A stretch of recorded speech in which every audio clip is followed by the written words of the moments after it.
Olá, você que acompanha as reflexões bíblicas do grupo de reflexão São Jerônimo, bem-vindo, bem-vinda! É domingo, vamos refletir juntos o 32º domingo do tempo comum, ano litúrgico A. Já estamos, aliás, no finalzinho do ano litúrgico. Restam apenas 2 domingos para concluirmos o ano A. E você é nosso convidado, nossa convidada, a refletir juntos este evangelho do domingo que estamos vivendo. E o tema que propomos para a liturgia deste domingo é o seguinte: Deus vem ao nosso encontro, estejamos preparados. Vou repetir. Deus vem ao nosso encontro, estejamos preparados. O capítulo 25 do Evangelho de Mateus integra o último dos 5 discursos que dividem este evangelho. Este discurso toma os capítulos 24 a 25 de Mateus, numa imitação dos 5 livros da lei que se acredita terem sido escritos por Moisés. Pois bem, este capítulo, o 25, contém a última dica, a última vez em que o evangelista fala do reino dos céus, que, recordando, não é um reino nos céus, mas significa o reino de Deus.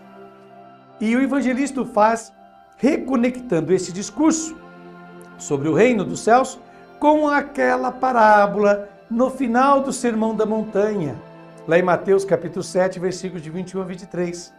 Em particular, quando Jesus afirma que nem todo o que me diz Senhor, Senhor, entrará no reino dos céus, como está lá em Mateus 7, 21. Não bastam os certificados de ortodoxia para estar em comunhão com Ele, mas sim aquele que colabora na ação criadora do Pai. Aquele que realiza a vontade de meu Pai. Este é que entra no reino dos céus, quem faz a vontade do Pai. E Jesus concluiu o Sermão da Montanha com a imagem daquele louco que vai construir a casa sobre a areia. E ao primeiro mau tempo, a casa desaba. E do homem sábio e inteligente que constrói sua casa sobre a rocha, como os lemos lá em Mateus capítulo 7, versículos de 24 a 27. Era a imagem daqueles que ouvem a sua palavra, mas depois não a põem em prática. E por isso a sua vida cai em ruínas. E daqueles que a ouvem e depois a praticam. Vamos ler então esse início do capítulo 25 de Mateus proposto pela liturgia de hoje. Então, vamos ler agora Mateus 25, de 1 a 2, onde se lê o seguinte: Naquele tempo disse Jesus a seus discípulos esta parábola. O reino dos céus é como a história das 10 jovens, que pegaram suas lâmpadas de óleo e saíram ao encontro do noivo.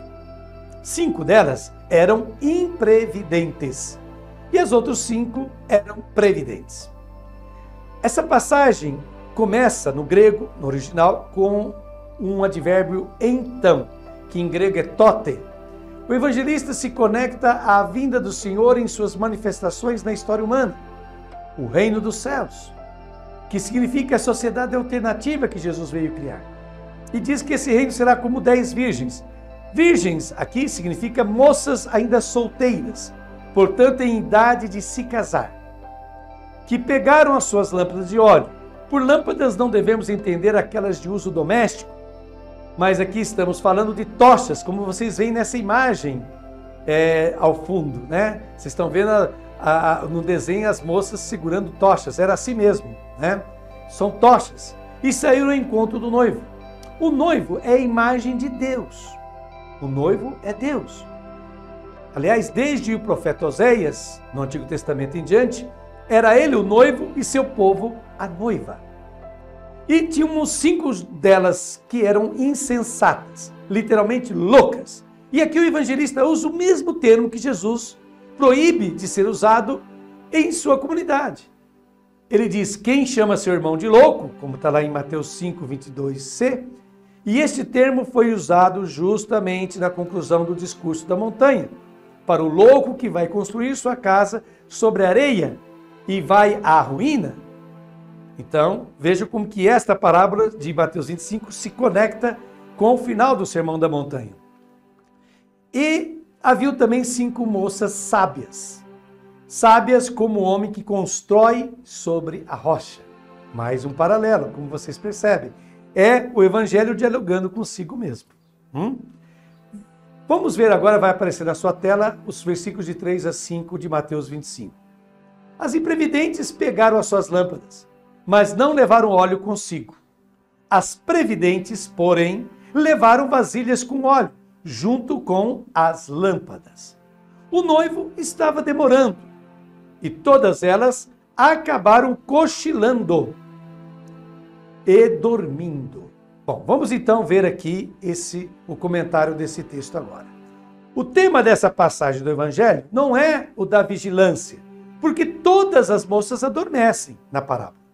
Mas se trata de ter ou não a possibilidade de ir ao encontro do noivo. É este o tema central. Né? A possibilidade de encontrar-se com o noivo, que lembremos é Deus. Capítulo 25, de 6 a 9, nos diz: No meio da noite, ouviu-se um grito: O noivo está chegando, ide ao encontro dele. Ou ide ao seu encontro. Então as 10 jovens se levantaram e prepararam as lâmpadas.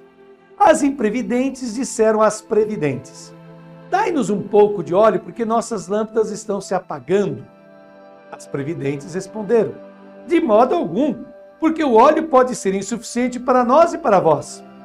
É melhor irdes comprar dos vendedores. Aqui, Jesus não se refere aos costumes matrimoniais da época, mas antes os inverte.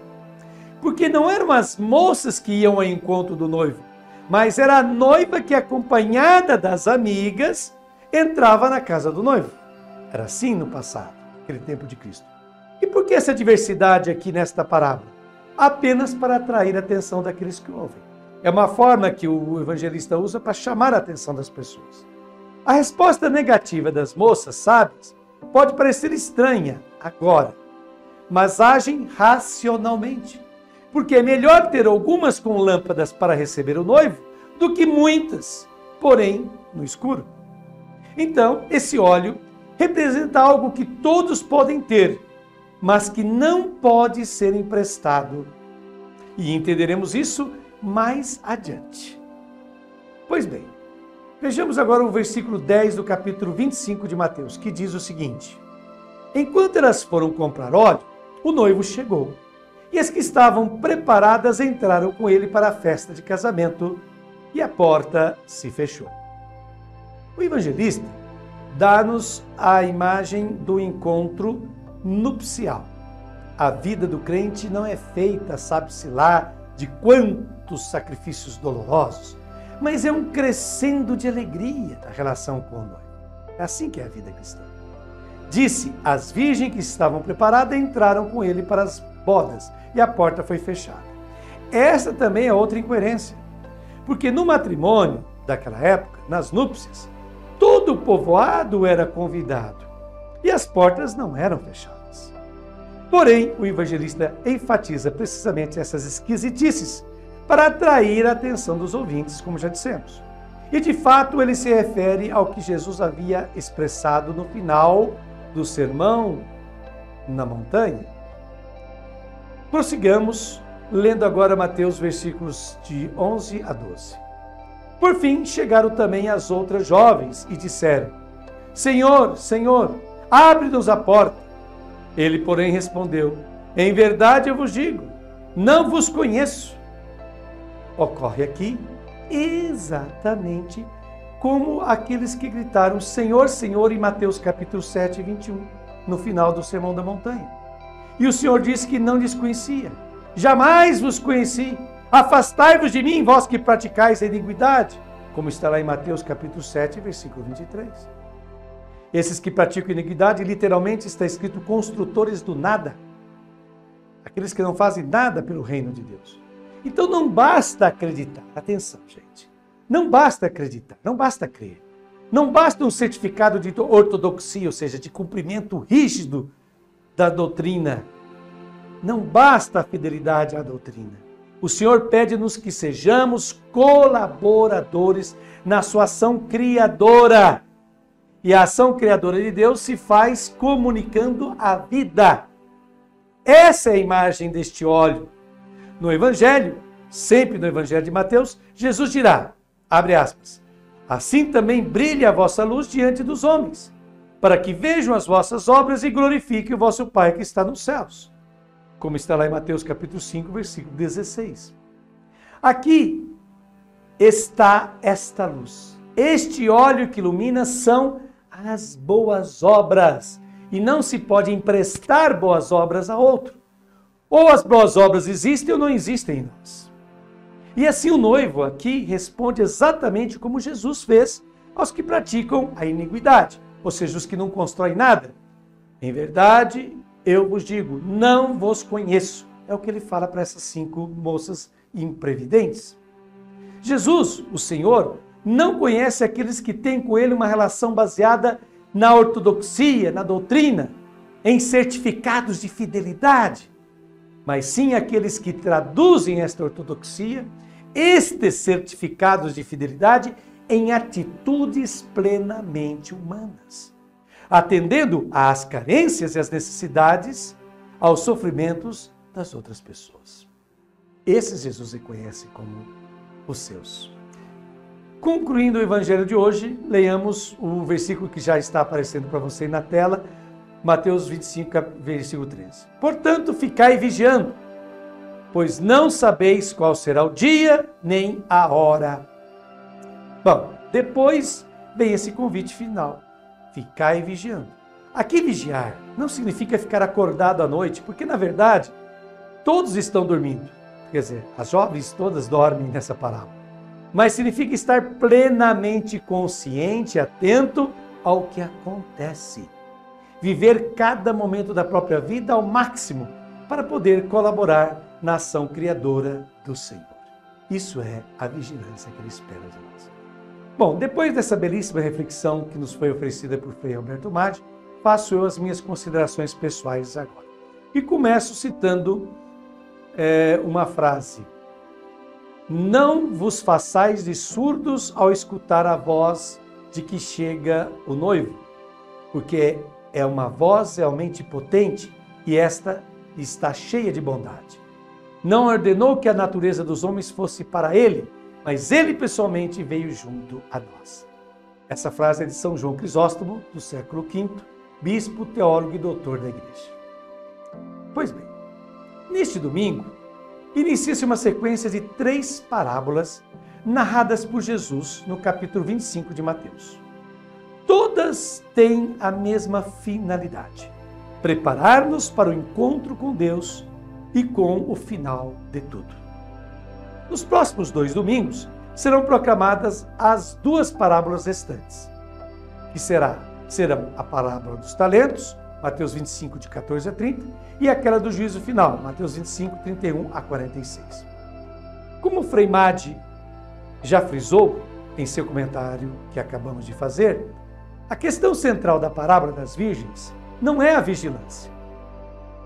A questão central está na preparação para o encontro com Deus. Quem não se prevenir ficará sem encontrá-lo. E ao menos 2 fatores podem ser decisivos para impedir esse encontro definitivo com Deus. O primeiro, a diminuição ou extinção do amor no coração dos cristãos.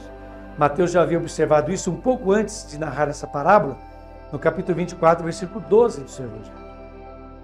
É o óleo que falta para manter a lâmpada acesa. Quem não ama não poderá conhecer nem mesmo encontrar-se com Deus, que é amor. Isso fica claro lá em 1 de João, capítulo 4, versículo 8, e também capítulo 4, versículo 16b. O segundo fator, a superficialidade e a fragilidade da fé. Não basta orar, Senhor, Senhor. É preciso realizar concretamente a vontade de Deus já neste mundo. Uma prática formalista da fé, da boca para fora, não promove o encontro real com Deus, como fica claro em Mateus capítulo 7, 22 e 23, como já citamos. Como é possível sermos cristãos sem conhecer o projeto de Jesus? Nem nos sentirmos atraídos pelo seu estilo de vida. Portanto, trata-se de não perdermos o momento oportuno, em grego kairos, o momento oportuno, no qual o Cristo quer nos encontrar.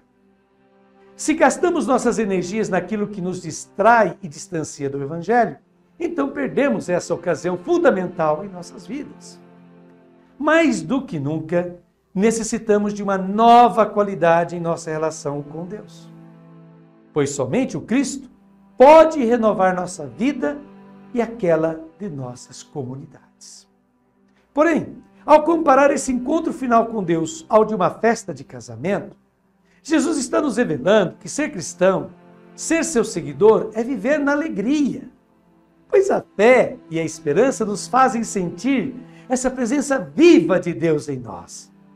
À medida que nossos pequenos, mas decisivos esforços vão se somando aos das demais pessoas, tornando nosso o projeto do reino de Deus, trazido por Jesus, somos inundados pela sua alegria e pelo seu amor. Afinal, o reino de Deus é uma festa eterna para a qual todos somos convidados. Muito bem, então esta foi a nossa reflexão para este domingo. Muito obrigado de coração a você que nos acompanhou e nos acompanhe sempre aqui pelo canal do Grupo de Reflexão Bíblica São Jerônimo no YouTube. Até uma próxima ocasião, se Deus quiser.